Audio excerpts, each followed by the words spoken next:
You're decluttering your makeup again, aren't you? Let me guess, your drawers are all full. You feel guilty for tossing things out. I've been there. Today we are going to break down why your decluttering keeps falling apart and exactly how you can fix it. This isn't about the big clean out or a pretty TikTokable, Instagrammable moment. We are going to be practical here because real life is not a social media feed. It's about breaking the cycle and finally having control over your possessions. Because makeup is supposed to be fun. It's not supposed to be what it has turned into in the last decade. You're decluttering without a system, and that is a problem. I used to declutter based off of vibe. Do I still like this makeup palette? Oh, but like this lipstick is such a vibe. The packaging is gorgeous. So you hold up said makeup item, let's say it's a lipstick. I'm holding up nothing right now, but like you go, oh, does this spark joy? No. Okay, I'm gonna toss it. But literally going through your possessions like that one by one can cause emotional whiplash, especially if you have attachment to the products that you buy, which we often do. Let's be honest. You know, we've been doing this for years. It's difficult to revoke that power that our possessions can have on us. Now, in order to confront said emotions, I do a seasonal declutter at least twice a year. You can see those seasonal declutters posted on my channel. I'll link them in the cards if you're curious, where I meticulously go through everything. But here is what changed the game for me. I did a declutter using AI and color analysis. If you don't know about seasonal color analysis, check it out. It can be overwhelming, but what you can do to diminish the overwhelm is simply take a picture of yourself in front of natural light, in front of a window without any makeup, pop that into ChatGPT. For me, it confirmed that I was a deep winter, no surprise. And it made it so much easier for me to see which shades I should probably declutter because they didn't suit me. Like, deep winters often have a problem with bronzer, and I had so many bronzers because bronzers were so popular in the 2010s, and because it's a powder product, I was like, oh, I can keep this for a long time. Even if it's expired, it doesn't smell, I can still use this. I could not for the world of me figure out why I looked so muddy, or bronzers really pulled orange on me, and turns out I don't look that great in bronzer, and I have to be really careful about that. Especially with contours, they have to be cooler toned or on the neutral side. So just that eliminated so much bulk from my collection. It also helped me determine which lipsticks were too warm toned for my complexion or not pigmented enough because of the contrast that I have with dark hair and light skin. I highly recommend doing a color analysis because it'll very much put into perspective what actually looks good on you. And of course, you can use your own discretion when you decide not to declutter certain things that have sentimental value, but chances are you can eliminate a great number of the bulk and not just keep things because they're still good or they're perfectly pretty and fine products that don't take up too much space in your drawer. I did this over the span of 2 weeks. I would just casually pick up a container. Once I got the ball rolling, sometimes I would do exponentially more than I expected to. But for instance, I would grab all of my lipsticks, write down the brand and the shade name, and with that alone, ChatGPT or Google Gemini was able to tell me if it was too warm, too light, too cool, too whatever for my complexion. Game changer. Game changer. So just ask it to make a little table. You type down all of the names. You can even pop into Google Sheets. That way you will have a running inventory of your collection in no time, just in doing this little kerfuffle of a situation. Like, it's a lot of work up front, but it ends up being totally worth it for you to keep track of your possessions if you have a shopping problem, especially a shopping problem paired with a hoarding problem, which is quite common in the beauty community, if we're being honest. So I did not declutter into the void. I also rotate my products monthly, and I keep 2 everyday makeup bags, one here and one at my boyfriend's, so that I'm always working out of a bag of pre-selected products that work well for me. Shopping my stash is easy peasy. I open the drawer, I pick out a replacement product. The entirety of my makeup collection lives organized in an Alex 9 drawer, and there are no makeup items in other places other than my everyday makeup bag. Maybe at the office I have a couple of lip balms, that's it. I don't even miss having an everyday makeup drawer at this point. Just the everyday makeup bag is perfectly enough, and if I have the itch to try something else, I can just very easily pop into my collection, swap out a lipstick or an eyeshadow palette, and get the variety and spice that I desire in my life without the mess. Maybe you're decluttering, but you're still buying too much, or you're still buying, period. Let's be honest here, okay? In my situation, I was a beauty blogger for over 10 years, and I received a lot of PR. I shopped for a lot of makeup. My mom shopped for a lot of makeup, and then she passed away, and I had all of her makeup to declutter too. And yeah, there was just heaps and heaps of stuff. But I know that from social media, from TikTok and Instagram, and all of the content that's been coming out about beauty consumption habits, that I am not alone in possessing too much makeup.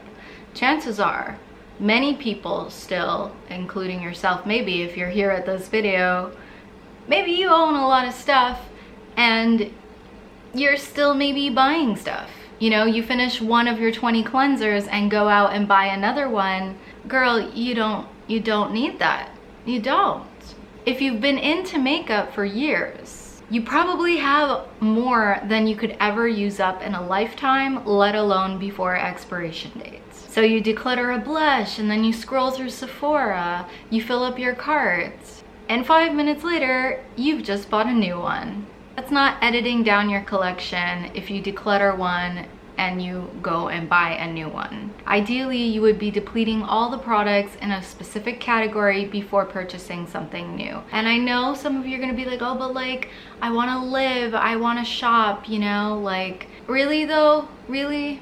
Is that what you're telling yourself, that shopping is allowing you to live more? Shopping is not a hobby. Shopping for cosmetics is not a hobby. Not in this economy. By swapping products around, you are just still effectively draining your bank account of unnecessary purchases that could have, that money could have served for something else. Think about how many lipsticks it costs to buy the next thing that you want, right?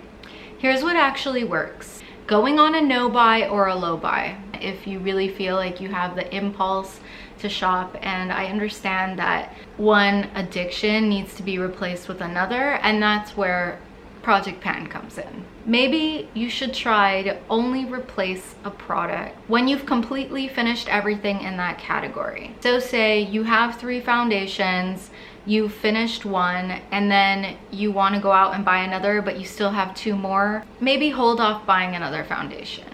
Is said foundation a little bit too light, too dark, too cool, too warm for your skin tone? If you should decide to declutter both of them and purchase something that's better fitting to you, then go ahead. That's your choice, I understand.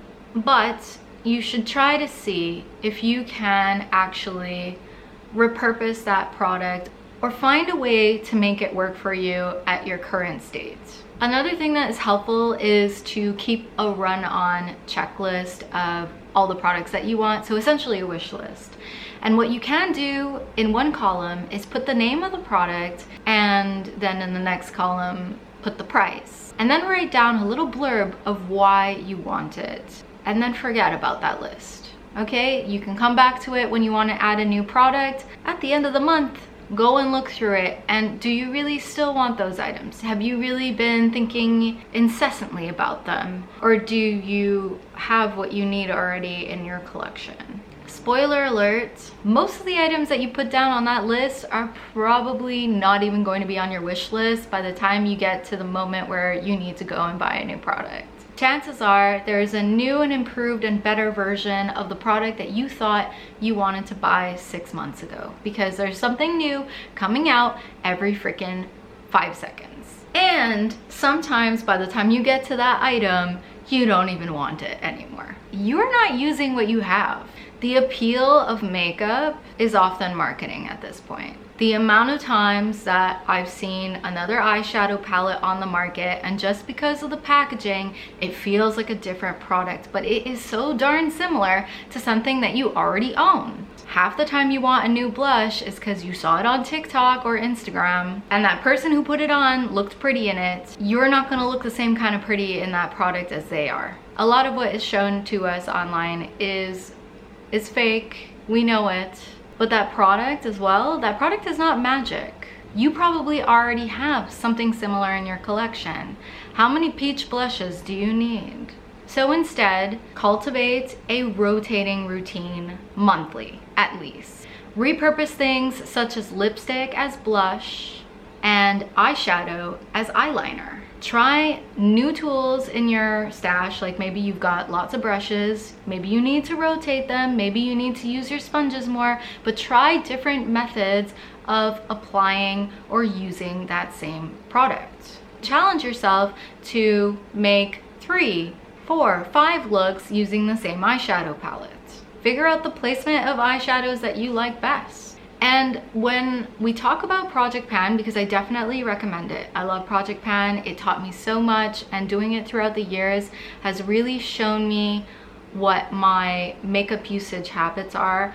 I recommend focusing more on usage than actually trying to finish a product, because back when I did Partners in Cream, I realized that it took me more than a year to finish a Charlotte Tilbury blush stick.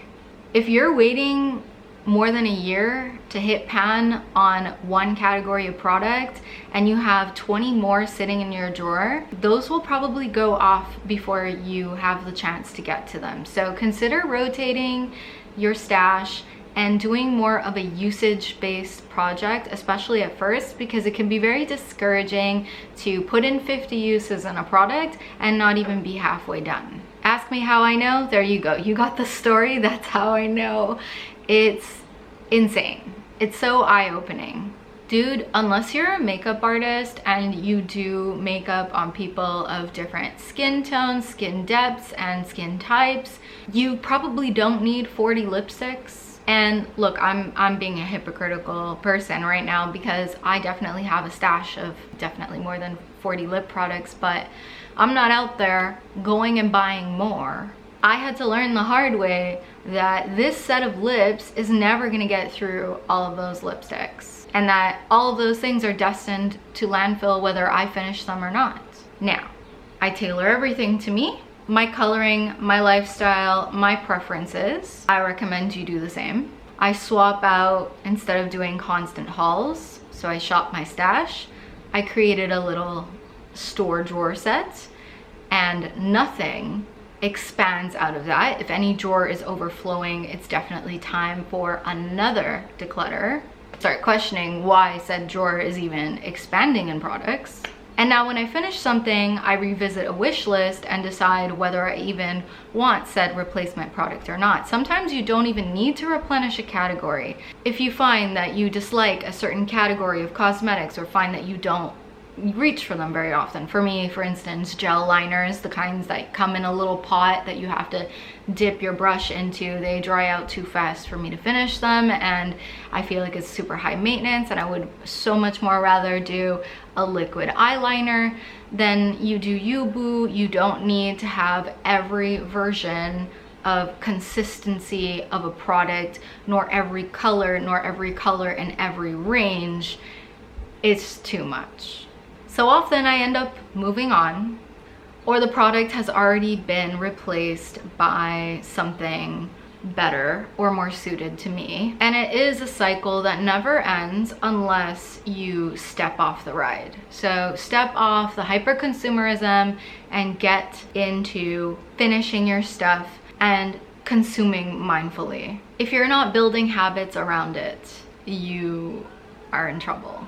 The dopamine hit that you get from shopping for new cosmetics or new makeup can easily be replaced by the dopamine you get from tracking your progress on your usage goals, from seeing new ways that you can use your cosmetics, from rearranging your non-cluttered drawer and having everything all prettily set up, tracking your empties, tracking your usage, tracking your goals. Check things off daily if you need a checklist. You can build a stackable habit around your routine. For instance, I do my makeup while I'm having my coffee in the morning. Reward yourself with something that isn't shopping.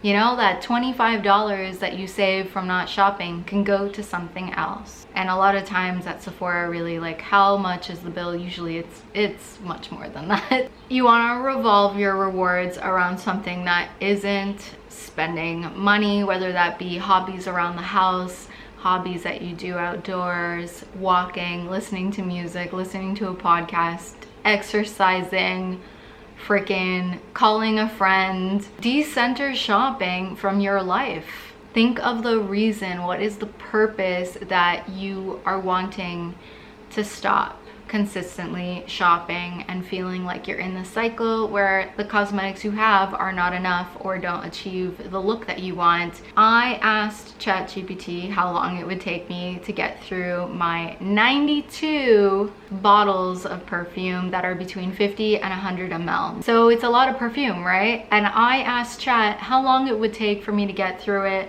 more or less ballpark figure, and it was literally decades. It was decades. You could age wine with that time. It was a total wake-up call for me. Like, I have no craving or inclination to purchase another fragrance.